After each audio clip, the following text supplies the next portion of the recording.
Hello नमस्कार, welcome to inculcate learning. 34th class है जी। इसमें 509 कोर्स हम कंप्लीट करेंगे। अगर आप पहली बार ये क्लास देख रहे हो तो इससे पहले 25 क्लासेस जो हैं, पहली 1 से लेके क्लास 25 तक हम PYQs कर चुके हैं।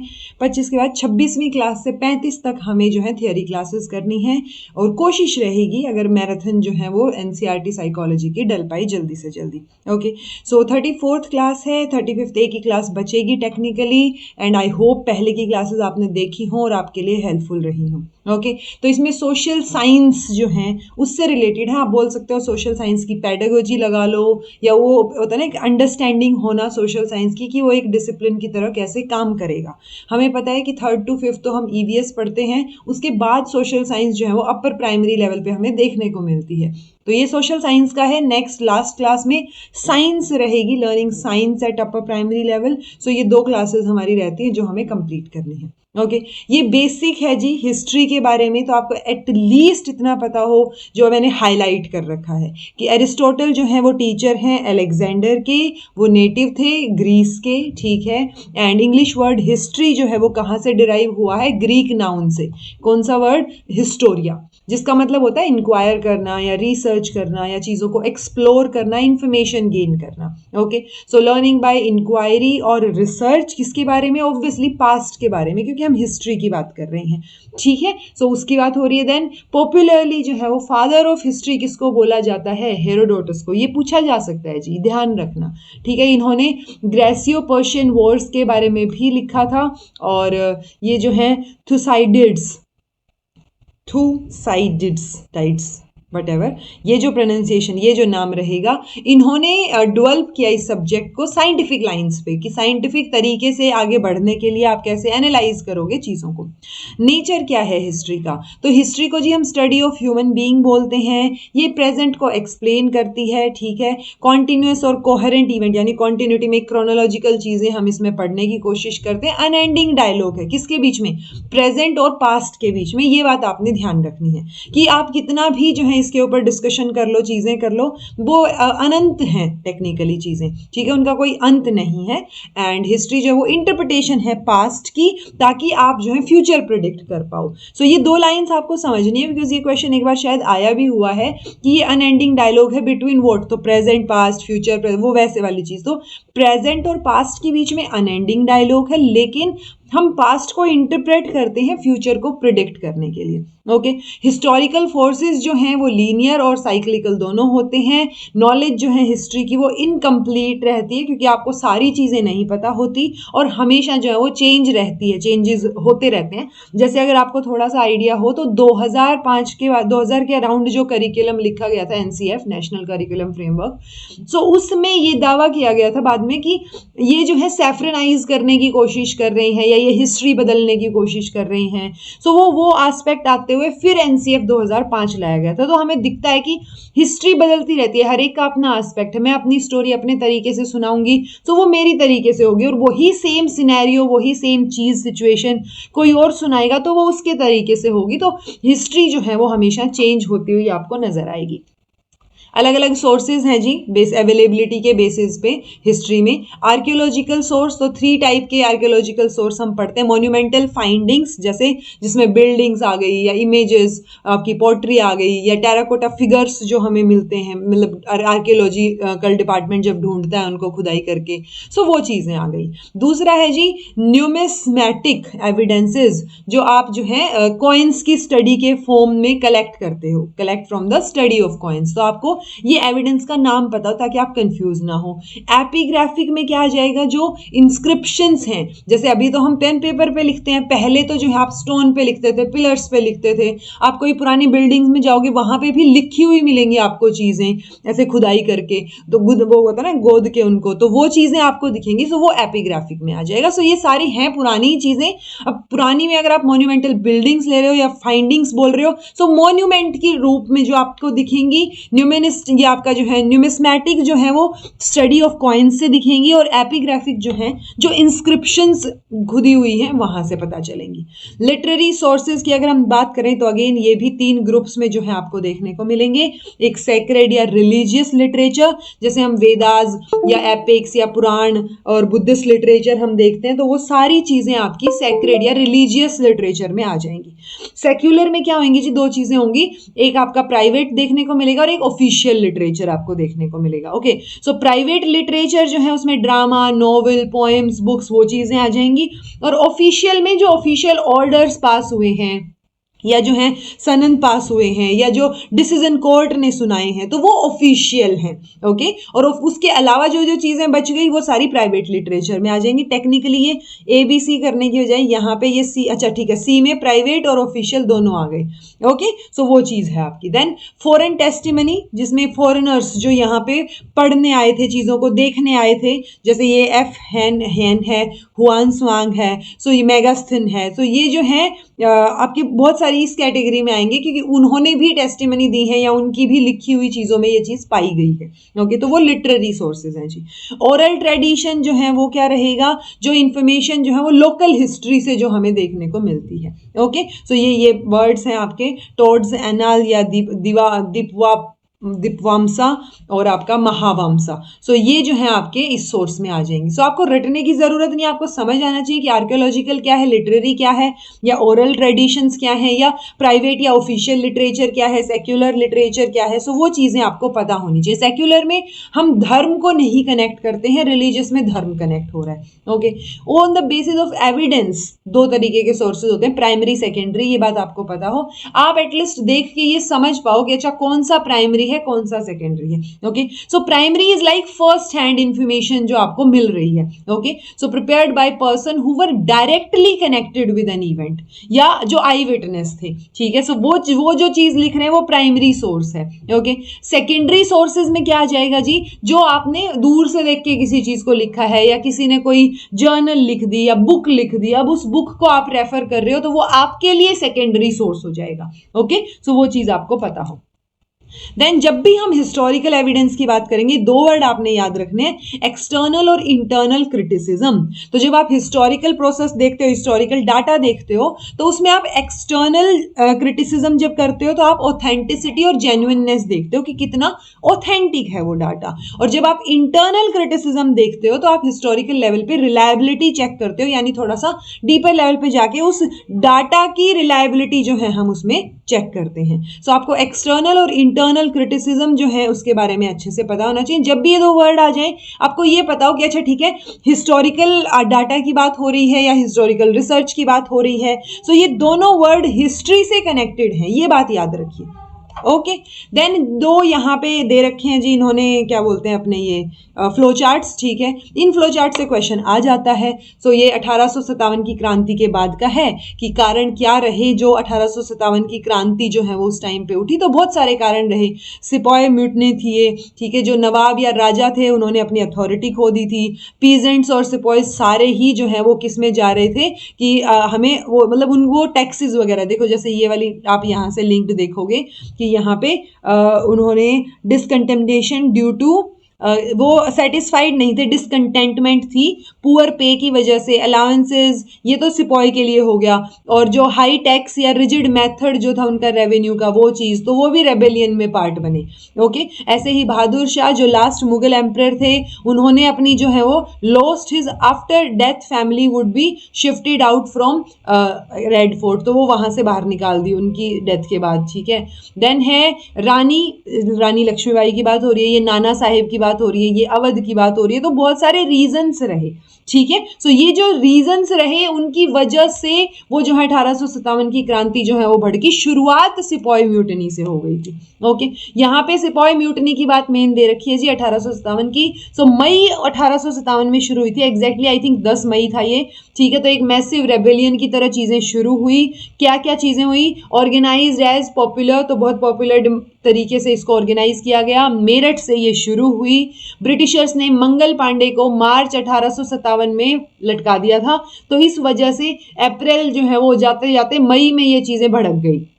ओके, आर्मी ड्रिल्स जिसमें जो कार्टेजेस दिए जा रहे थे उनकी जो कोटिंग थी वो काऊ के फैट की थी, ठीक है, तो उसमें ये बोला जा रहा था कि उनको अपने मुंह से निकाल के और फिर वो यूज करने हैं। सो वो फिर हिंदुओं के लिए ठीक नहीं था, तो उन्होंने जो है उसके लिए आवाज उठा दी, ठीक है, तो उन्होंने डिसओबीडियंस किया अपने ऑफिसर्स के लिए, मतलब उनके आदर का उसका आदेश का पालन नहीं किया, तो 85 सिपॉइस जो है 85 जो सैनिक थे उनको डिसमिस कर दिया गया सर्विस से और 10 साल के लिए जेल में भेज दिया गया। वहां से क्या चीज निकली, सोल्जर्स जो बाकी जो जेल में ही उन्होंने मार्च निकालनी शुरू कर दी, ठीक है, एंड रिलीज्ड इम्प्रिजन्ड सिपॉइज। तो रानी लक्ष्मीबाई जो है वो was defeated in war and killed 1858 में। तो ये छोटी छोटी चीजें जो कनेक्टेड हैं एक तरीके से, तो ये मैप इन्होंने बना रखा है और इसी से अभी तक तो यही क्वेश्चन आए हैं मेजरली कि क्या रीजन था, सिपाही म्यूटनी कब शुरू हुई और जो है किसको कब जो है मंगल पांडे को लटकाया गया था फांसी पे। सो ये चीजें बेसिकली आपको पता होनी चाहिए, ठीक है जी। चलिए, देन ये हिस्ट्री के बारे में थोड़ा सा था, फिर सोशल साइंस में तो ज्योग्राफी भी आएगी। सो एज अ डिसिप्लिन जब आप ये स्पेस से रिलेटेड आपको दिखेगी, स्पैटियल कैरेक्टरिस्टिक्स या एट्रीब्यूट्स दिखेंगे, क्या पैटर्न है डिस्ट्रीब्यूशन का, क्या लोकेशन है, कहाँ पे किस तरीके की चीजें डिस्ट्रीब्यूटेड हैं, कि कहाँ पे पहाड़ है, कहाँ पे खेत है, कहाँ क्या क्या चीजें हैं। ओके, सो यहाँ पे आपको जो है वो एक डायनेमिक इंटरेक्शन दिखेगा ह्यूमन बीइंग और उनके फिजिकल एनवायरमेंट के बीच में। ओके, अगर आप ज्योग्राफी पढ़ाना चाह रहे हो तो क्या अप्रोचेज रहेंगे, दो अप्रोच इन्होंने दे रखे हैं, सिस्टमैटिक अप्रोच और रीजनल अप्रोच। सिस्टमैटिक अप्रोच जो है जब आप ये फिनोमिना में आप एज अ होल बताते हो चीजें, ओके, तो इसको टॉपिकल अप्रोच भी बोला जाता है, जिसमें आप पर्टिकुलरली पूरा फिनोमिना डिटेल में और हॉलिस्टिक मैनर में बताते हो।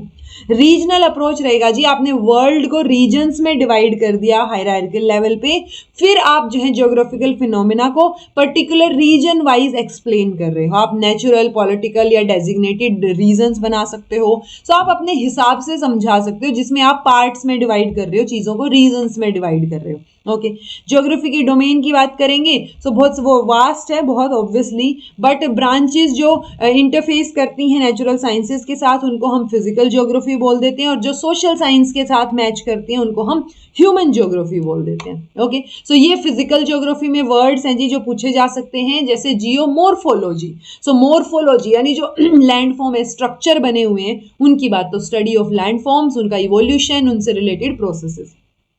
क्लाइमेटोलॉजी जो है वो इनकम उसमें क्या आ जाएगा, क्लाइमेट से रिलेटेड, जो आपका कि वहां पे मौसम, देखो एक तो होता है वेदर, एक होता है क्लाइमेट। वेदर इज लाइक आज का वेदर कैसा है, तो आप बहुत शॉर्ट टर्म बात कर रहे हो। क्लाइमेट इज लाइक आप 20-30 साल की यहाँ का क्लाइमेट ही ऐसा है, तो वो कौन होता है ना कि आपको वो कॉन्टिन्यूटी में आप एक जो है बहुत लंबे सालों की बात बता रहे हो, तो वो क्लाइमेट है। तो जब आप वेदर, क्लाइमेट, उनके किस तरीके का रीजन है, क्या चीजें वहां होती हैं क्लाइमेट वाइज, तो वो आपका क्लाइमेटोलॉजी में आ जाएगा। हाइड्रोलॉजी में वो हाइड्रो इट्स लाइक वाटर, तो water over the surface of earth, जिसमें ocean, lake, rivers, other water bodies, तो ये जो सारी चीजें आ गई, कैसे जो है ह्यूमन लाइफ और उनकी एक्टिविटीज इंक्लूडेड है, क्या क्या चीजें उन पे क्या इफेक्ट पड़ेगा अगर इनके ऊपर, इट्स लाइक ओशंस अगर गंदे हो गए या लेक्स अगर गंदी हो रही है, उनके पोल्यूशन हो रहा है उनके अंदर, सो क्या फर्क पड़ेगा। सो वो सारा जो पानी से रिलेटेड चीजें वो हाइड्रोलॉजी में स्टडी करेंगे, और सॉइल से रिलेटेड कि उसकी फर्टिलिटी कैसे है, डिस्ट्रीब्यूशन कैसा है, सॉइल के टाइप्स क्या हैं, तो वो सॉइल ज्योग्राफी में आ जाएंगे। देन ह्यूमन ज्योग्राफी में जी हम कल्चरल, वहां की सोशल या कल्चरल ज्योग्राफी पढ़ सकते हैं, पॉपुलेशन या settlement geography, economic geography, historical geography या पॉलिटिकल ज्योग्राफी। बायो जियोग्राफी में हम प्लांट से रिलेटेड या एनिमल से रिलेटेड आ जाते हैं, तो प्लांट ज्योग्राफी, जू ज्योग्राफी, इकोलॉजी या इकोसिस्टम्स, या फिर एनवायरमेंटल ज्योग्राफी। सो आपको रटने नहीं है, बट अगर वर्ड आ जाए तो आपको पता हो उसमें क्या चीजें हैं। रीजनल में आप रीजन्स में डिवाइड कर रहे हो, तो रीजनल स्टडीज या एरिया स्टडीज रहेंगी, यानी आप मैक्रो, मेजो, माइक्रो लेवल पे रीजनल स्टडीज कर रहे हो। रीजनल प्लानिंग रहेगी, ठीक है, जिसमें आप कंट्री वाइज या रूरल या अर्बन वाइज या टाउन वाइज आप चीजें प्लान कर रहे हो। रीजनल डेवलपमेंट रहेगा, और रीजन को एनालाइज कर, उन चीजों को एनालाइज करना वो इसमें रहेगा, ठीक है। तो ये रटने की जरूरत नहीं है, बट आपको मेंटल तसल्ली हो जाए कि आपने ये किया है, तो इसलिए मैं आपको ये बता रही हूं, तो आप सुन लीजिए बस इसको। ओके, इन ब्रांचेस के अलावा और भी दो एस्पेक्ट्स हैं जो कॉमन है हर एक डिसिप्लिन में। आपको फिलोसफी देखने को मिलेगी और आपको मेथड्स या टेक्निक्स देखने को मिलेंगी, ठीक है। सो यहाँ पे ज्योग्राफिक थॉट आ गया, या लैंड या ह्यूमन इंटरेक्शन या ह्यूमन इकोलॉजी आ गई, और मेथड्स और टेक्निक में इन्होंने कार्टोग्राफी, जो इंक्लूडिंग कंप्यूटर कार्टोग्राफी भी इसी में आ जाएगी, क्वांटिटेटिव टेक्निक्स, फील्ड सर्वे या जियो इन्फॉर्मेटिक्स जिसमें आप जो है टेक्नोलॉजी का यूज़ कर रहे हो, जीपीएस, जीआईएस, ठीक है, या रिमोट सेंसिंग, तो वो चीज़ें आ गई।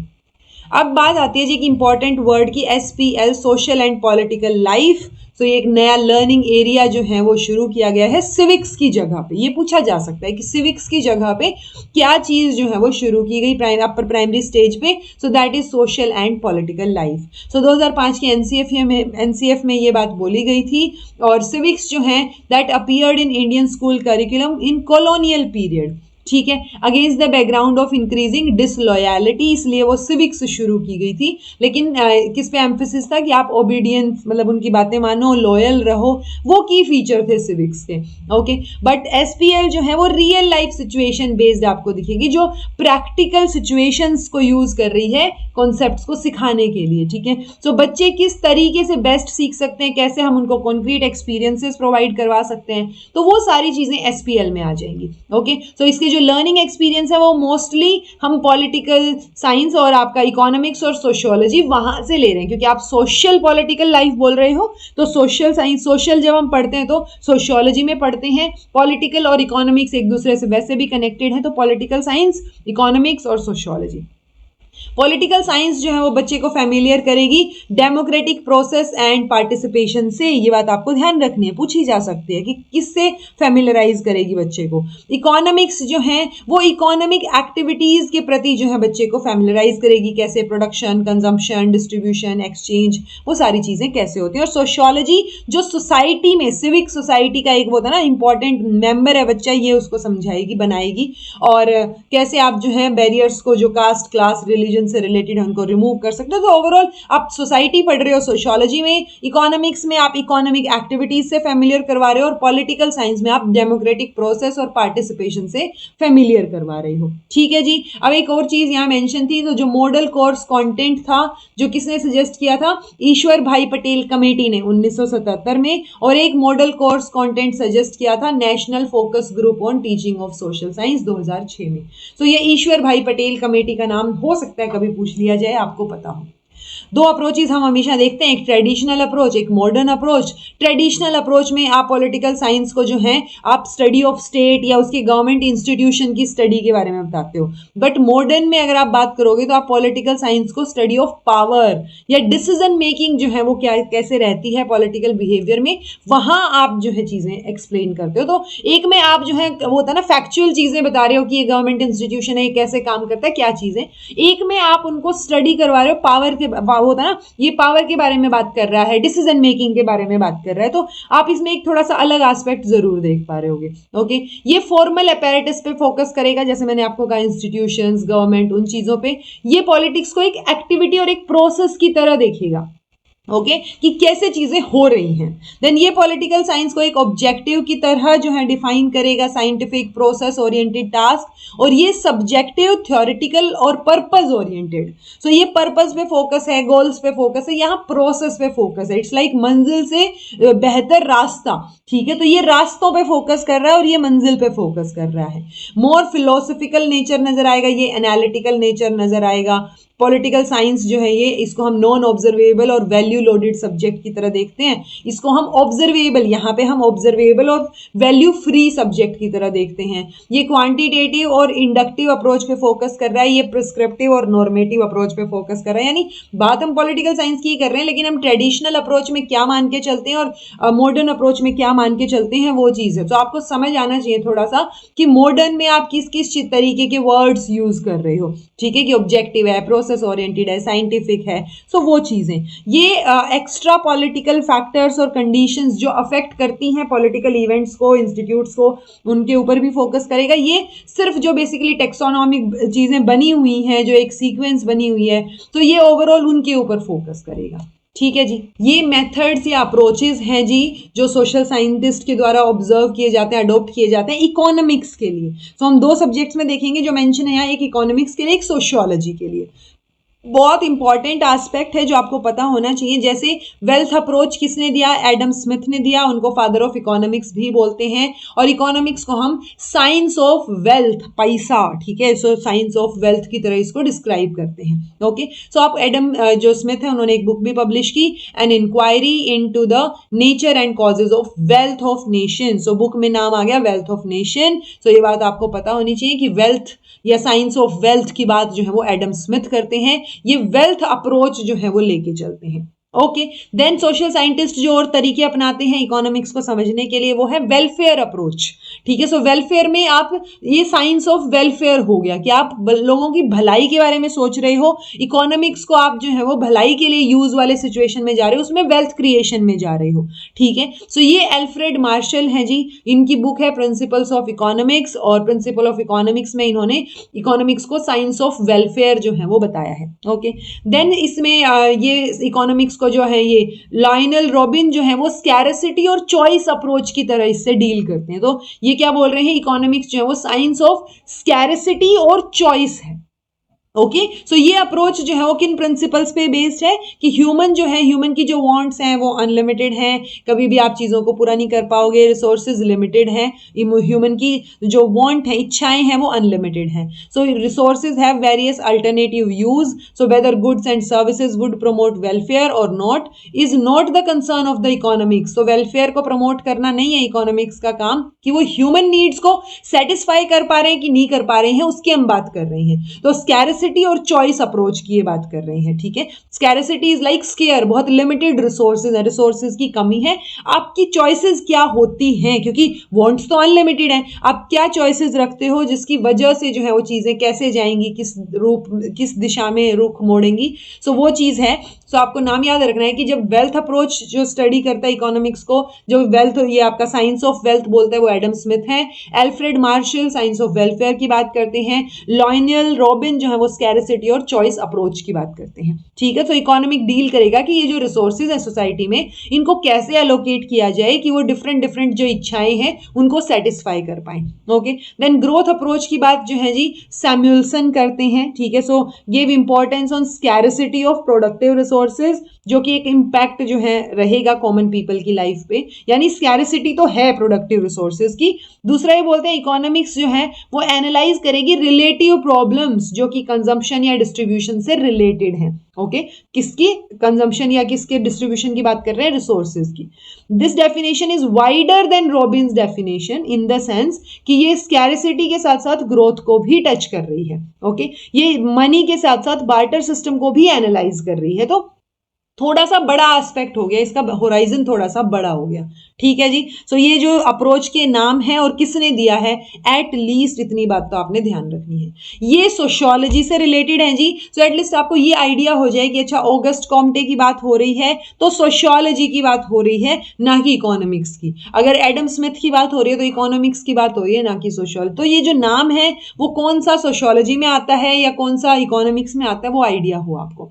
देन ये कौन से अप्रोचेस को अडॉप्ट करते हैं जी? जैसे हिस्टोरिकल अप्रोच, तो जो फाउंडिंग फादर्स हैं, इनफैक्ट जो ऑगस्ट कॉम्टे हैं वो एजुकेशनल साइकोलॉजी के फादर कहलाते हैं। So father of educational sociology वो कौन है? August Comte, psychology sociology. Okay, so ये भी बड़े फेमस नाम है जो हमने अभी तक बात की है। देन जो है हम बात करेंगे कंपैरेटिव अप्रोच की। सो कंपैरिजन जब आप सोसाइटीज के बीच में करते हो, डिफरेंट डिफरेंट सोसाइटीज के बीच में, सो ऐसे ही डर्कहिम जो है उन्होंने सुसाइड रेट्स कंपेयर किया था डिफरेंट सोसाइटीज का, डिफरेंट ग्रुप्स का एक सोसाइटी के अंदर। ठीक है, सो वहां से आप जो एक स्टडी कर रहे हो सोसाइटी की, तो वो कंपैरेटिव तरीके से भी कर सकते हो कि इस सोसाइटी में ऐसा होता है, दूसरी में ऐसा होता है। ओके, देन है जी फंक्शनलिस्ट अप्रोच हो सकता है। सो फंक्शनलिस्ट अप्रोच में आप क्या लेके चलते हो? आप स्टडी करते हो सोसाइटी या सोशल फिनोमिना की फंक्शंस ऑफ सोसाइटी या उसके फंक्शंस के बेसिस पे। ओके, तो जब आप उस सोसाइटी की, उसके फिनोमिना की स्टडी कर रहे हो, वो क्या काम आ रहा है, क्या फंक्शंस है, उस बेसिस पे तो हम फंक्शनल अप्रोच, फंक्शनलिस्ट अप्रोच बोलते हैं। आप कंपेयर कर रहे हो तो कंपैरेटिव अप्रोच बोल रहे हैं। हिस्ट्री के बेसिस पे चीजें एनालाइज कर रहे हो सोसाइटी की, तो वो हिस्टोरिकल अप्रोच हो जाएगा। नाम आपको पता हो कि फंक्शनलिस्ट अप्रोच में दरखिम काफी फेमस है, ठीक है। So Durkheim was the champion in using this method जब सोशल फिनोमिना की बात आती है। और भी सोशियोलॉजिस्ट हैं जो इसकी बात करते हैं, बट आप दरखिम का नाम याद रखो, एमिल डरखिम, ठीक है। देन स्टैटिस्टिकल अप्रोच है जी, तो ये 17वीं सेंचुरी में कि आप स्टैट के हिसाब से क्वांटिटेटिव या ऑब्जेक्टिव तरीके से आप कंपेयर कर रहे हो या एक अप्रोच अपना रहे हो सोसाइटी को समझने के लिए कि पहले क्या होता था, अब क्या होता है, डाइवोर्स रेट पहले क्या था, अब क्या है, उससे आप सोसाइटी को समझने की कोशिश कर रहे हो। ओके, तो ये जो है वो सोशियोलॉजी के अंदर आपके अप्रोचेज आ जाएंगे।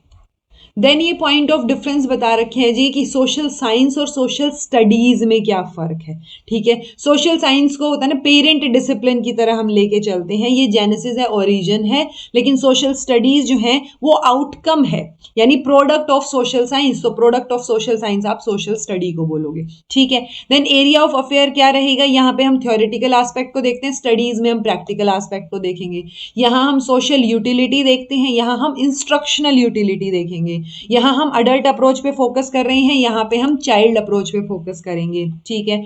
ये हम आइडियलिस्टिक अप्रोच के थ्रू पढ़ रहे हैं साइंस, सोशल साइंसेज में। यहाँ हम प्रैग्मेटिक अप्रोच यानी लर्निंग बाय डूइंग के ऊपर फोकस कर रहे हैं, ठीक है। यहाँ पे फोकस है नॉलेज देने पे या इंटेलेक्चुअल हॉरिजन को इंक्रीज करने पे। यहाँ पे प्रैक्टिकल प्रॉब्लम्स को कैसे सोल्व किया जाए, सो प्रॉब्लम सॉल्विंग पे फोकस है सोसाइटी से रिलेटेड। ओके, यहाँ पे कंपोजिशन देखोगे तो लार्ज नंबर ऑफ सब्जेक्ट जैसे हिस्ट्री, पॉलिटिकल साइंस, वो सारी चीजें मिलेंगी। यहाँ पे क्या है जी, large number of social science तो रहेगा, आप वहीं से ही ड्रॉ कर रहे हो, लेकिन आप उसको 3 या 4 ब्रॉड हेडिंग्स में डिवाइड कर रहे हो कि हिस्ट्री, इकोनॉमिक्स, सोशियोलॉजी, वो चीजें, क्योंकि यहाँ पे बहुत सारे एंथ्रोपोलॉजी सब कुछ आ जाएगा उसके अंदर। तो यहाँ पे थोड़ा सा जो है, जो स्कूल या जूनियर लेवल, जूनियर स्कूल में पढ़ाए जाने वाले सब्जेक्ट है, उनको आप 3-4 हेडिंग में ही समाप्त कर रहे हो, ठीक है। यानी थोड़ी सी चीजें आपने लिमिट कर दी हैं यहाँ पे। ये मिक्सचर है डिफरेंट डिफरेंट सब्जेक्ट्स का जी। अगर आप कंपोजिशन देखेंगे तो, कहाँ गया मेरा पेन, ये रहा। और सोशल स्टडीज को अगर आप देखोगे तो एक कंपाउंड है रादर देन मिक्सचर, ओके, जहां पे आप न्यू एमर्जेज आउट ऑफ कॉम्बिनेशंस, नए कॉम्बिनेशंस, नए सब्जेक्ट्स, वो चीजें भी यहाँ देख सकते हो। ये citizenship preparation is the main M, ठीक है। आप अच्छे सिटीजन्स बनाना चाह रहे हो। और यहाँ पे है जी कि रीडर्स ऑफ सोशल साइंस वो बहुत कम है उस टाइम पे तो स्पेशली, और only those who are competent और इंटरेस्टेड वो पढ़ते हैं इसको। यहाँ पे हम क्या कर रहे हैं, एक अच्छी सिटीजन बनाने पे, सिटीजनशिप प्रिपरेशन के ऊपर फोकस है, ठीक है। Then stage of study, scope दोनों का ही बहुत वाइड आपको नजर आएगा। कॉम्प्लेक्सिटी जो है, ये कॉम्प्लेक्स स्टडी है सोशल फिनोमिना की, इसमें सिंप्लीफाई करके हम नई चीजें पढ़ रहे हैं सोशल स्टडी में। तो आप सोशल स्टडी को एक मॉडर्न अप्रोच की तरह ले सकते हो और सोशल साइंस को एक ट्रेडिशनल अप्रोच की तरह ले सकते हो, okay.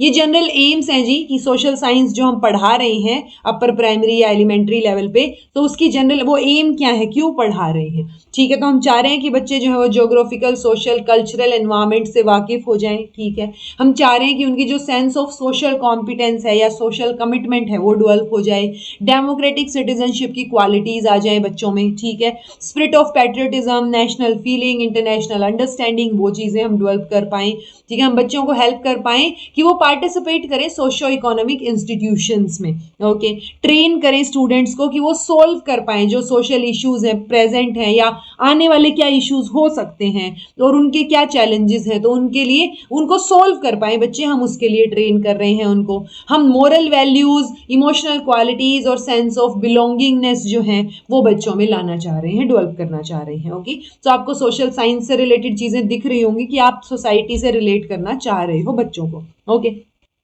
Post world war period में अगर आप देखोगे तो जो मोस्टली इंटरनेशनल बॉडीज हैं जो एजुकेशन से रिलेटेड हैं, जैसे यूनेस्को, यूनिसेफ, यूएनडीपी, यूएनओ, तो ये सारी की सारी जो है, तो इनकी फुल फॉर्म आपको पता हो, ठीक है। ये प्रमोट करना चाह रहे हैं कि एक social living, healthy social living जो है वो प्रमोट करना चाह रहे हैं पूरे वर्ल्ड में, और किसके थ्रू, सोशल साइंसेस के थ्रू या सोशल स्टडीज के थ्रू, ठीक है। सो एक आर्टिकल 1 है जी, universal declaration of human right, जो यूनाइटेड नेशन ने अडॉप्ट किया, जो आपके एनआईओएस के मटेरियल में डायरेक्ट दे रखा था। सो इन्होंने क्या बोला, all human beings are born free, equal हैं वो, डिग्निटी और राइट्स उनके बराबर हैं, they are endowed with reason और कॉन्शियंस, यानी उनकी अपनी कॉन्शियंस है और अपना रीजन है, and should act towards one another in the spirit of brotherhood, तो वो भाईचारा मेंटेन रहना चाहिए, सब अपने अपने जो है वो अधिकारों को एंजॉय करें, सब चीजों का पालन करें। ओके, डिलोर कमीशन ने 1996 में किस पे स्ट्रेस दिया जी, लर्निंग टू लिव टुगेदर। मैंने आपको बोला था कि अच्छा इन्होंने 4 पिलर दिए हैं या 5 पिलर दिए हैं, आप मुझे बताना, जैसे हम learning to be, learning to do, ये जो चीजें पढ़ते हैं, तो उसमें इन्होंने कितने पिलर्स ऑफ एजुकेशन की बात की है, जो मैं ऑलरेडी करवा चुकी हूँ, उसका आप बताओगे मुझे। ओके, देन है जी 1975 में एक करिकुलम आता है, 1988 में भी एक करिकुलम आता है, सो उन करिकुलम से रिलेटेड ये पॉइंट्स दे रखे हैं इन्होंने, ठीक है। सो हो सकता है कुछ पूछ ले सडनली आपसे। सो environmental studies will be included both natural and social environment in class 1 and 2। सो ये चीज इन्होंने किसने, 1975 वाले ने बोल दी। 1988 वाला जो है वो सोशल साइंस के ऊपर फोकस कर रहा है कि कोर कंपोनेंट्स क्या रहेंगे, ठीक है। तो फिर 1986 की पॉलिसी जो है उसने कोर कंपोनेंट्स के बारे में जो बात की कि history of India's freedom movement आप पढ़ाओ बच्चों को, कॉन्स्टिट्यूशनल ऑब्लिगेशंस बताओ बच्चों को, वैल्यू सिस्टम जो है आप इनकलकेट करो, एग्लिटेरियनिज्म, ठीक है, डेमोक्रेसी, सेक्युलरिज्म, तो ये सारी चीजें, इक्वालिटी हो सेक्सेस के बीच में, देन प्रोटेक्शन आप एनवायरमेंट की कर पाओ, स्मॉल फैमिली नॉर्म्स हो कि लार्ज फैमिलीज ना हो, ठीक है। ये वर्ड्स इन्होंने दिए, जैसे रेनेसेंस, सो री अवेकनिंग ऑफ नॉलेज, कि आप वापस से, तो यहाँ पे आपको रैपिड ग्रोथ नजर आएगी साइंस में, इंडस्ट्रियलाइजेशन में, मॉडर्नाइजेशन में। सो ये जो वर्ड्स हैं, ये रैपिड जो ग्रोथ हुई ना, उसकी वजह से एक रीअवेकनिंग जो है वो नॉलेज की होती है, और हम बोल देते हैं रेनेसेंस ऑफ मॉडर्न एज, यानी मॉडर्न एज में फिर एक रीअवेकनिंग आपको नॉलेज की नजर आएगी, एक एस्पेक्ट बदला हुआ नजर आएगा। ओके, गांधी जी की जो बेसिक एजुकेशन है वो मैं कई बार बता चुकी हूँ। सो वार्धा कॉन्फ्रेंस में इन्होंने ये चीज प्रेजेंट की, बेसिक एजुकेशन या वार्धा स्कीम एजुकेशन इसको बोलते हैं। देन गांधी की जो स्कीम है बेसिक एजुकेशन की, वो बेसिक नीड्स और इंडियन चिल्ड्रन की एस्पिरेशन के ऊपर निर्भर है। ओके, इकोनॉमिक डिप्रेशन यानी फाइनेंशियल और इकोनॉमिक मशीनरी का ब्रेकडाउन, 1930 में जो है जो डिप्रेशन आया था उसको हम period of great economic depression बोलते हैं, क्योंकि वो पूरे वर्ल्ड के बहुत सारे पार्ट्स जो हैं उसने अफेक्ट किए थे, ठीक है। गोखले ने यूनिवर्सल एलिमेंट्री एजुकेशन जो है वो डिमांड कीजिए उसकी कंट्री में, महाराजा शियाजी राव गायकवाड़ जो है बड़ौदा के, उन्होंने इंट्रोड्यूस किया कंपल्सरी एलिमेंट्री एजुकेशन अपने स्टेट में सबसे पहले। देन ये जो स्वामी दयानंद एंग्लो वैदिक स्कूल, ठीक है, स्वामी दयानंद के जो डीएवी स्कूल्स हैं वो भी एक मूवमेंट बन के निकलता है, एक अल्टरनेटिव बन के निकलता है कि आप सोशल, रिलीजियस और एजुकेशनल रिफॉर्म्स जो हैं उनके अल्टरनेटिव में ही निकल के आता है, और इसमें फिर वो थोड़ा सा कनेक्टेड रखते हैं इंडियन सोसाइटी से बच्चों को। ओके, लर्निंग जो अगर प्राइमरीली एक सोशल प्रोसेस है, सोशल साइंस में अगर हम बात करेंगे तो, ठीक है, participation in social life of school वो is central to learning process. तो जो नई नॉलेज है वो कंस्ट्रक्ट हो रही है किस बेसिस पे, जो आप ऑलरेडी जानते हो, ऑलरेडी चीजें समझते हो, बिलीव करते हो, ठीक है। देन एक ये वर्ड आया जी, ये भी आपको पता हो, प्रोजेक्ट ऑफ चाइल्ड रिपोर्टर्स। सो ये इनिशिएट किया गया था 2005 में सर्व शिक्षा अभियान, बाय द डिस्ट्रिक्ट सर्व शिक्षा अभियान, किसका, ओडिशा में, कोरापुट ओडिशा। तो आपको ये पता हो कि प्रोजेक्ट ऑफ चाइल्ड रिपोर्टर जो है वो ओडिशा में शुरू किया गया, और यूनिसेफ की पार्टनरशिप के साथ और peoples group for children development, इनकी पार्टनरशिप के साथ शुरू किया गया, ठीक है। तो ये जो ग्रुप है ये किस पे काम करता है, बच्चों पे और उनसे रिलेटेड इश्यूज पे। So project of child reporter, Odisha, UNICEF, ये बात आपको पता हो। अब जनरल फीचर्स क्या रहेंगे अगर हम लर्नर सेंटर्ड सोशल साइंस की क्लास की बात करते हैं, ठीक है। So using learner experience, obviously आप लर्नर के एक्सपीरियंस को समझने की कोशिश करो, उस बेसिस पे आप नॉन टू अननोन की तरफ जाओ, बियॉन्ड टेक्स्ट बुक हो चीजें, आप रियल लाइफ से कनेक्ट कर पाओ, कम्युनिटी रिसोर्सेज को हम ज्यादा से ज्यादा यूज कर पाए, जैसे हमने लास्ट क्लास में भी बात की थी कम्युनिटी रिसोर्सेज की, ठीक है, लास्ट टू लास्ट में। Then creating space for exploration social issues में, जैसे जेंडर डिस्क्रिमिनेशन, तो ये सोशल इशू है, ये आपको पता होना चाहिए, ठीक है। ह्यूमन राइट से रिलेटेड हम बात कर पाए। Then creating space for developing life skills develop करेंगे बच्चों की, यूजिंग ऑडियो विजुअल मटीरियल, जितने भी मल्टी सेंसरी मटीरियल हैं वो हमें यूज करने हैं ताकि बच्चे जो है वो बेहतर सीख पाएं। मल्टीपल व्यूज की रिस्पेक्ट होनी चाहिए, मल्टीपल लैंग्वेजेस को हमें यूज करना है, यानी मल्टीलिंगुअलिज्म को हमें रिस्पेक्ट करना है, मल्टीलिंगुअलिज्म को एक प्रॉब्लम की तरह हमें नहीं देखना है, ओके जी। देन अगर आप कोई स्ट्रैटेजी सिलेक्ट करते हो तो कौन कौन से फैक्टर्स उस स्ट्रैटेजी को अफेक्ट करेंगे, यानी सिलेक्शन, स्ट्रैटेजी सिलेक्शन को अफेक्ट करने वाले। पहले तो ऑब्जेक्टिव्स, आप ऑब्जेक्टिव्स तो देखोगे ना कि उसके हिसाब से स्ट्रैटेजी होगी, ऑब्जेक्टिव्स के हिसाब से कंटेंट होगा, फिर आप रिसोर्सेज की अवेलेबिलिटी देखोगे, स्टूडेंट्स की एबिलिटी देखोगे किस तरीके के बच्चे हैं, और रिसोर्सफुलनेस ऑफ द टीचर, कि टीचर कितना रिसोर्सफुल है, क्या क्या जो है वो नई चीजें उनके अंदर डाल सकता है। तो ये 5 चीजें हैं जी, ये 5 फैक्टर्स हैं जो स्ट्रैटेजी सिलेक्शन में हेल्प करेंगे। Okay. All children are naturally motivated, बच्चे ऑलरेडी मोटिवेटेड होते हैं तो हम उनको और बेहतर तरीके से सिखा सकते हैं, ठीक है। It takes both with in and outside the school, ठीक है। सो वो चीज़ें हैं। देन दो children learn in a variety of ways both individually and in groups, the NCF जो है वो स्टेट कर रहा है कि बच्चों को अपॉर्चुनिटी की ज़रूरत है, सीख तो वो अपने आप लेंगे। सो आप उनको अपॉर्चुनिटी प्रोवाइड करो ताकि वो लर्निंग बाय डूइंग से, एक्सपीरियंस से, एक्सपेरिमेंटेशन से चीज़ें सीख पाएं। ओके। सो वो चीज हमें सिर्फ अपॉर्चुनिटी प्रोवाइड करनी है। तो इन्होंने बोला child centred and activity based process of learning. So ये बात किसने बोली? 1986 की पॉलिसी ने बोली। एक नेट में क्वेश्चन था इस बार, ये पता नहीं कब, बट चाइल्ड सेंटर्ड वर्ड किसने यूज किया? तो child centred word exactly NEP आपकी ये 1986 की पॉलिसी में यूज हुआ है जी, ये बात भी आपको पता हो। अब बहुत सारी स्ट्रैटेजीज हैं, जैसे रोल प्ले सबसे ज़्यादा। सो रोल प्ले का सबसे महत्वपूर्ण चीज़ तो आपकी ये सोशल साइंस में ही होगी कि आप ड्रामा, वो होता है ना, रोल प्ले जो है वो ड्रामा के कंपैरिजन में फ्लेक्सिबल होता है। ड्रामा में एक स्क्रिप्ट होती है, रोल प्ले में स्क्रिप्ट नहीं होती है। ओके। रोल प्ले में आपको बता दिया कि आपको सरपंच की भूमिका निभानी है, तो आप उस हिसाब से अपनी चीज़ें बोलोगे, बात करोगे, वो चीज़ें। सो रोल प्ले को फ्लेक्सिबल ज़्यादा माना जाता है as comparison to drama. Okay. So जो वर्ड ये आपका स्टेप्स अगर हम देखें रोल प्ले के अंदर, क्योंकि हम रोल प्ले पहले भी पढ़ चुके हैं ईवीएस वगैरह में। ओके। तो स्टेप्स क्या रहेंगे जी? आप एक थीम फिक्स करोगे कि किसके ऊपर काम करना है, आप टाइप्स ऑफ रोल डिसाइड करोगे, कितने नंबर ऑफ स्टूडेंट्स की रिक्वायरमेंट है, आप एक फ्लेक्सिबल मैनर में कन्वर्सेशन डेवलप करोगे, एक छोटी सी रिहर्सल ऑर्गेनाइज की जा सकती है if the conversations are involved, enacting the role play with or without simple costume, तो आप बिना कॉस्ट्यूम के भी रोल प्ले कर सकते हो, और फिर फीडबैक जो है वो आपको टीचर और पीयर ग्रुप से मिल जाएगा। ओके। सो जो है रोल प्ले एक बहुत इंपॉर्टेंट स्ट्रैटेजी जो है वो हो सकती है सोशल साइंस पढ़ाते हुए। देन है जी प्रोजेक्ट। सो स्मॉल ग्रुप्स में स्मॉल आप काम कर रहे हो, एक प्रॉब्लमेटिक एक्ट आपको दिया हुआ है नेचुरल सेटिंग में, आप उसको समझने की कोशिश कर रहे हो, चीज़ें कर रहे हो, ठीक है। तो ये अपॉर्चुनिटी भी प्रोवाइड करवाता है कि आप प्रोजेक्ट जो है वो, क्योंकि एक्टिविटी बेस्ड मेथड है ना, तो आप फील्ड विजिट पे ले गए, या activity based method, cooperative learning, तो ये सारी चीज़ें जो है वो प्रोजेक्ट में आ जाएंगी। ओके। मेन प्रिंसिपल्स क्या हैं प्रोजेक्ट मेथड के? So principle of purpose, activity, experience हो बच्चे को, सोशल एक्सपीरियंस गेन करे, वो रियलिटी से वाकिफ हो, फ्रीडम उसको मिले, और यूटिलिटी पे वो फोकस करे। तो ये मेन प्रिंसिपल्स हैं जी। आपको कहीं पर भी यहाँ रिजिडिटी नजर नहीं आ रही होगी। सो वो जो टिपिकल वर्ड्स हैं वो एक आधे ऑप्शन में तो जरूर दिए होते हैं, तो आपको उनका ध्यान रखना है। ओके। ये स्टेप्स हैं जी प्रोजेक्ट वर्क में। अगर आप ग्रुप सिचुएशन में कर रहे हो तो पहले ग्रुप बनाओ, फिर थीम बनाओ, फिर सब थीम्स आइडेंटिफाई करो, फिर लिस्टिंग वर्क को लिस्ट करो कि किसने क्या करना है, क्या चीज़ें हैं, फिर आप सब थीम्स का सिलेक्शन करो, ठीक है। देन है आपका पहले आइडेंटिफाई किया था, अब सिलेक्ट कर रहे हैं, फिर आप स्पेसिफिक टास्क जो है हर एक मेंबर को वो असेस कर दो, वो एक्सेप्टेंस होनी चाहिए कि कौन से मेंबर को क्या टास्क मिला है। देन आप रिसोर्सेज और इन्फॉर्मेशन कलेक्ट करोगे, फिर आप प्रेजेंटेशन प्रिपेयर करोगे, ग्रुप प्रेजेंटेशन दोगे, देन डिस्कशन या पीयर टीचर फीडबैक जो है वो आपको देखने को मिलेगा। ओके। डिस्कशन होगा, फिर फीडबैक होगा। ओके। तो ये प्रोजेक्ट वर्क में बेसिक से स्टेप्स हैं, आप लॉजिकली जाओगे, आपको रटने की जरूरत नहीं है, बस लॉजिक साथ रखो अपने। ओके।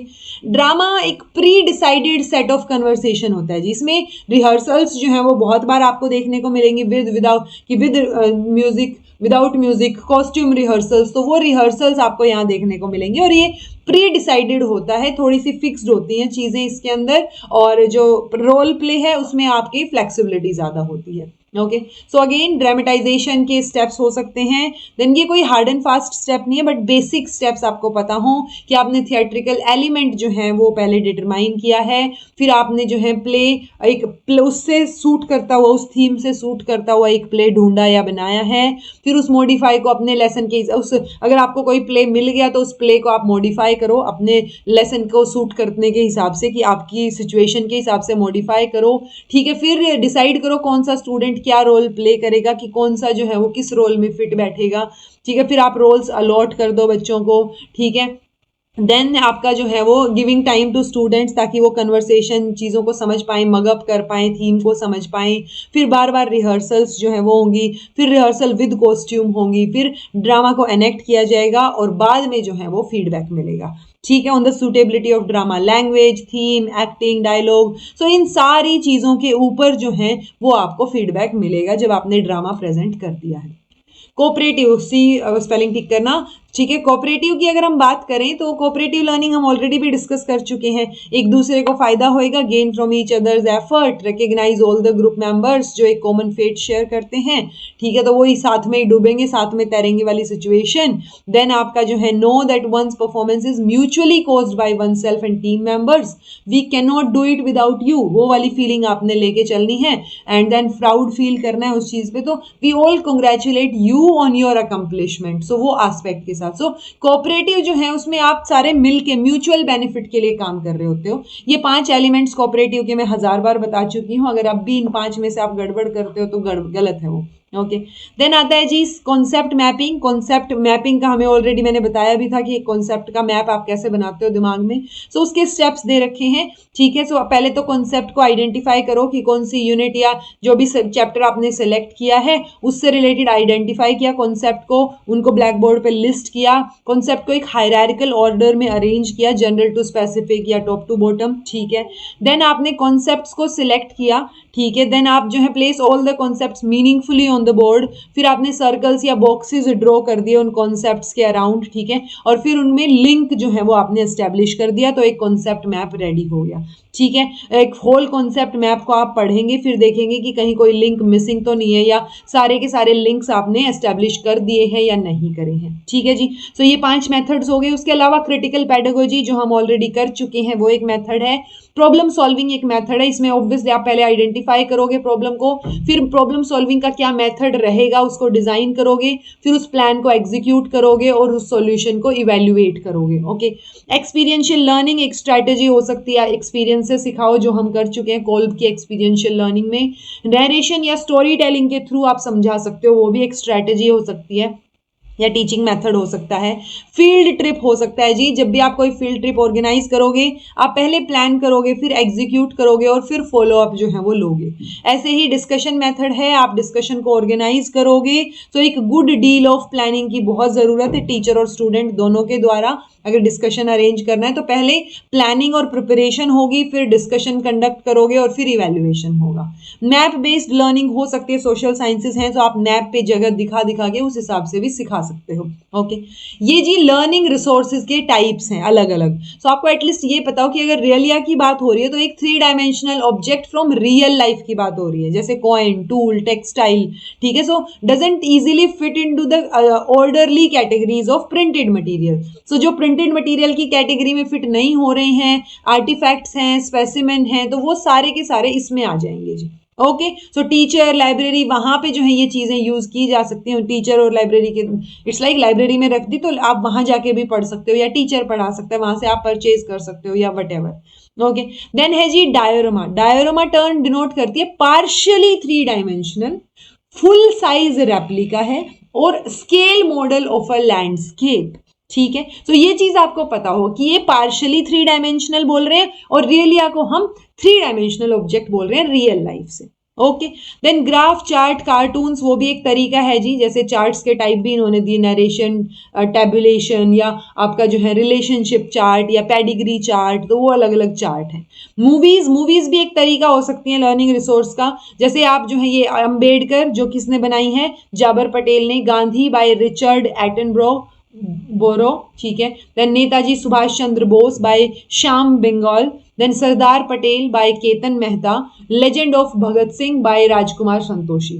सो ये तो मैंने देख रखी है, गांधी वाली नहीं, बाकी अम्बेडकर भी शायद देख रखी है। सो ये बाकी देखी जा सकती है। सो आपको एटलीस्ट पता हो कि कौन सी फिल्म किसने लिखी है। ओके, सो ये पूछी जा सकती है जी, क्योंकि आपके में इसमें दे रखा है।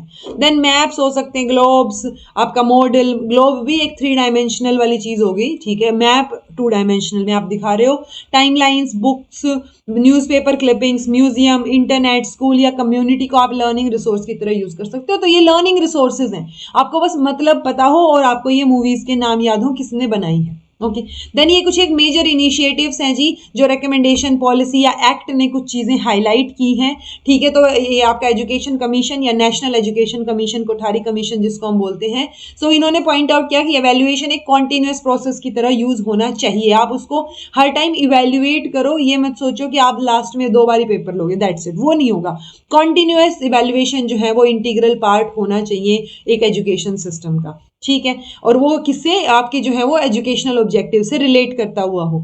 देन आपका है नेशनल, ये आपकी एनपीई 1986, इन्होंने एनविसाज किया कि नीड है जी कॉन्टिन्यूअस कॉम्प्रिहेंसिव इवैल्यूएशन की सभी स्टेजेस पे। ओके सो उसने तो बोला कि इवैल्यूएशन एक कॉन्टिन्यूअस प्रोसेस है, वो सिर्फ एक्सप्लेन कर रहे हैं। एनपी जो है वो नीड को दर्शा रही है कि सीसीई की जरूरत है और सभी स्टेजेस पे जरूरत है। ओके तो जब हम कॉन्टिन्यूअस कॉम्प्रिहेंसिव बोल रहे हैं तो यानी कॉन्टिन्यूटी में, रेगुलर वे में, स्कॉलिस्टिक और नॉन स्कॉलिस्टिक दोनों एस्पेक्ट को हम इसमें इंक्लूड कर रहे हैं। Okay then program of action उन्होंने रेटिरेट किया सीसीई को, और उन्होंने called for a preparation of national examination reform framework की रिफॉर्म्स होने चाहिए। ओके एनसीएफ 2005 ने भी सीसीई रेकमेंड किया, और आरटी एक्ट में हमने मैंडेटरी कर दिया कि सीसीई तो मैंडेटरी रहेगा एटलीस्ट एलिमेंट्री एजुकेशन के लिए। ओके सो कौन से आर्टिकल में मेंशन है पूछा जा सकता है, आर्टिकल 29(1) में ये मेंशन है कि आप जो है ये रहा, curriculum and evaluation procedure shell make the child free from fear, trauma, anxiety bye adopting CCE. तो ये चीज तो आपने एटलीस्ट याद रखनी है कि 29 वाले सेक्शन में ये बात बोली गई है। देन एक आउटलाइन है जी, आउटलाइन स्कीम है सीसी, जो कि क्या कवर करेगी, एसपीक्यू यानी सोशियो पर्सनल क्वालिटीज, ये फुल फॉर्म पूछी जा सकती है। तो सोशियो पर्सनल क्वालिटीज, तो आप पर्टिकुलर एरिया कि कौन से एरिया में कर रहे हो, क्या टेक्निक आप यूज कर रहे हो, क्या पीरियोडिसिटी है, कि अगर ऑब्जर्वेशन कर रहे हो तो क्या डे टू डे ऑब्जर्वेशन है या 3 to 4 पीरियोडिक असेसमेंट्स हैं, रिपोर्ट करोगे आप उसको once in 3 to 4 month, direct grading जो है आप कर सकते हो। ये पर्टिकुलर एरियाज हैं कि क्लीनलीनेस, ट्रूथफुलनेस, कोऑपरेशन, रेगुलरिटी, तो ये सोशियो पर्सनल क्वालिटीज जो है वो एक तरीके से आपकी शो हो रही हैं यहाँ पे। ओके तो वो आपको पता हो कि अच्छा एसपीक्यू में कौन कौन सी क्वालिटीज को, हम किस तरीके की क्वालिटीज को कंसीडर कर रहे हैं। ओके जी देन हमारी असेसमेंट आती है जी, which is our last topic for this course, ठीक है। सो ग्रेडिंग, हम हमेशा मार्क्स से बेटर ग्रेडिंग को मानते हैं, ठीक है। अब वो डायरेक्ट ग्रेडिंग भी हो सकती है और इनडायरेक्ट ग्रेडिंग भी हो सकती है, एब्सोल्यूट या रिलेटिव भी हो सकती है। सो डायरेक्ट में तो आप एबीसी, वो होता है ना कि आपने बिल्कुल डायरेक्ट ग्रेड दे दिया। अच्छा ग्रेडिंग इसलिए बेटर है मार्क्स से क्योंकि मार्क्स में इट्स लाइक एक बच्चे के एक नंबर से अगर पीछे रह गया और वो बच्चे को मतलब वो डिफरेंशिएट नहीं कर पा रहा, हम ग्रेडिंग में रेंज दे देते हैं। वहां पे मार्क्स में बहुत ज्यादा थोड़ी सी बायसनेस आ जाती है कि बच्चा आधे नंबर से, एक नंबर से वो फर्स्ट के बजाय सेकंड हो गया, सेकंड के बजाय थर्ड हो गया, तो अब बच्चा बहुत हताश हो रहा है। सो वो चीजें नहीं रहेंगी, बायसनेस भी नहीं आएगी, एक रेंज मिलेगी। ओके कि ए ग्रेड जो है वो इतनी रेंज वालों को मिलेगा। तो डायरेक्ट या इनडायरेक्ट ग्रेडिंग हो सकती है। एब्सोल्यूट ग्रेडिंग सिर्फ आप कंटेंट को या बच्चे को देख के दे रहे हो, रिलेटिव आप दूसरे के कंपैरिजन में जो ग्रेडिंग दे रहे हो। ओके बेनिफिट्स क्या रहेंगे, मिस क्लासिफिकेशन जो है ये मिनिमाइज करेगी, ठीक है। देन है इट विल एलिमिनेट अनहेल्दी, जो कट थ्रोट कंपटीशन है ना 0.5 मार्क्स वाला, वो इसमें चक्कर नहीं पड़ेगा। ग्रेडिंग आपका एक रेंज प्रोवाइड करेगी। जो लो अचीवर्स हैं उनको जो है वो एक ग्रेट रिलीफ मिलेगा जब सिस्टम ऑफ डिक्लेयरिंग पास या फेल जो है वो अबॉलिश हो गया। Okay then it will provide a chance to improve upon his or her grades in any subject over a period of time without carrying a stigma of fail. तो वो failure वाला डर नहीं रहेगा। अब ई ग्रेड में भी एक है कि आप कंपार्टमेंट वाली चीज की दोबारा से पेपर लिया जाएगा। नेशन जो है उसको बेनिफिट मिलेगा बाय शेयरिंग ह्यूमन और नेचुरल रिसोर्सेज, बच्चे फेल नहीं हो रहे हैं, so that may be to the extent of 50% और मोर। तो बेटर तरीके से जो है वो आपको बेनिफिट मिलेगा ओवरऑल अगर हम देखें तो। ओके जी सो ये ग्रेडिंग हो गई, दैट्स इट, इतना ही इसके अंदर मेंशन था। नेक्स्ट क्लास में हम science, learning science at upper primary level की बात करेंगे एंड 34th क्लास हमारी यहाँ पे समाप्त होती है। This was all about today, thank you so much for watching, be happy, keep smiling, all the best for your preparation. आपको लास्ट क्लास में मिलते हैं, अगली क्लास में। Take care, see you in next class.